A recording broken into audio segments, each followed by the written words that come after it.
21 марта 2019 года.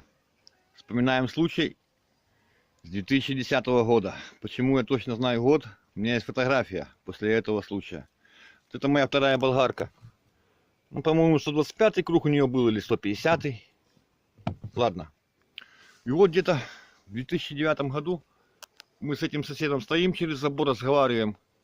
И вдруг он ни с того ни с сего, я ничего не просил. Он сам мне предложил, вот, 2 таких круга дал. Говорит, на, Слава, что у меня есть, то будет у тебя. Я без внимания их повесил. Они в гараже на стенке висели. А там тот мне сосед, ну не будем называть конкретно, заказал, чтобы я ему сварил крепление на двигатель к пилораме. Ну, к раме, циркулярной пиле. Естественно, сварить надо было своего. И вот я всю зиму у меня лежало это крепление, я его не трогал. И весной чуть потеплело, мы сюда переехали. И я начал варить. Дисков своих не оказалось, и я поставил этот без защиты. Как сейчас помню, швеллер отрезал, примерял. Только начал резать. И хорошо, что отвел глаза, и он сразу же, этот круг рассыпался, и мне в лоб.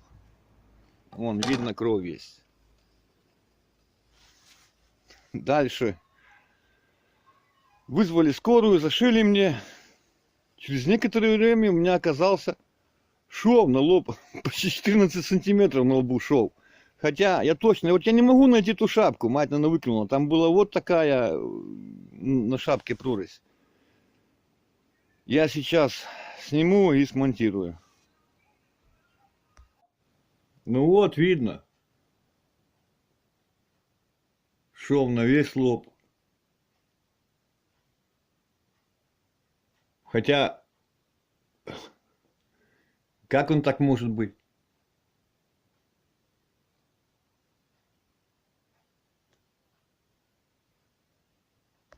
Плоховато было видно там дома. Ну вот здесь я не знаю, мне здесь в зеркале видно отлично. Вот он шов, отсюда начинается. И здесь заканчивается. Супер медицина, да, белорусская? Зачем было такой вот шов херачить на весь лоб?